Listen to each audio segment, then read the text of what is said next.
Hi అండి, welcome to our channel Aparna's life style. ఇవాల్టి వీడియోలో ఆలు బఠానీ కుర్మా ఎలా తయారు చేసుకోవాలో చూద్దాం రండి. ఈ వీడియోని ఫస్ట్ టైం చూస్తున్నట్టయితే ప్లీజ్ లైక్ అండ్ షేర్ చేసి సబ్స్క్రైబ్ చేయండి. Thank you.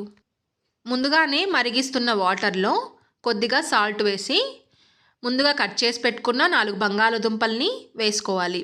నేను ఇక్కడ ఫ్రెష్ బఠానీని తీసుకుంటున్నాను. కొద్దిగా పసుపుని యాడ్ చేసుకొని సాఫ్ట్గా అయ్యే వరకు కుక్ చేసుకోవాలి. ఇలా సాఫ్ట్గా అయిన తర్వాత తీసి పక్కన పెట్టేసుకోండి. ఇప్పుడు ఒక కడాయిలో 3 టేబుల్ స్పూన్ ఆయిల్ వేసుకొని ఆయిల్ హీట్ అయిన తర్వాత కొద్దిగా జీలకర్రను వేసుకొని వేపుకోవాలి. ముందుగానే కట్ చేసి పెట్టుకున్న ఒక పెద్ద సైజు ఉల్లిపాయని 3 పచ్చిమిర్చిని చీలికలుగా చేసి వేసుకోండి. కొంచెం వేగిన తర్వాత అల్లం వెల్లుల్లి పేస్ట్, సాల్ట్, కారం, పసుపు, గరం మసాలా, ధనియాల పొడి, ఈ మసాలాలన్నీ కూడా బాగా వేపుకోండి. ముందుగానే తయారు చేసి పెట్టుకున్న 2 మీడియం సైజు టమాటోని ప్యూరీగా చేసి వేసుకోవాలి.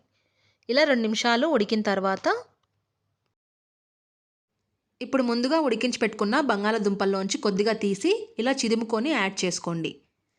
ఇలా యాడ్ చేసుకోవడం వల్ల గ్రేవీ అనేది చాలా చిక్కగా ఉంటుంది. ఇప్పుడు ఇదంతా అడుగంటకుండా కొద్దిగా వాటర్ పోసుకొని 2 మినిట్స్ కుక్ చేసుకోండి. ఫైనల్గా ముందుగా ఉడకపెట్టుకున్న ఆలుగడ్డ బఠానీని వేసేసుకొని కొద్దిగా వాటర్ పోసి నీరంతా ఎగిరిపోయి ఆయిల్ పైకి తేలే వరకు కుక్ చేసుకోండి.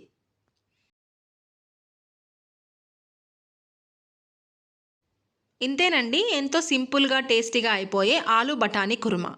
ఇది రైస్లో కంటే చపాతీ, పూరీలోకి చాలా టేస్టీగా ఉంటుంది.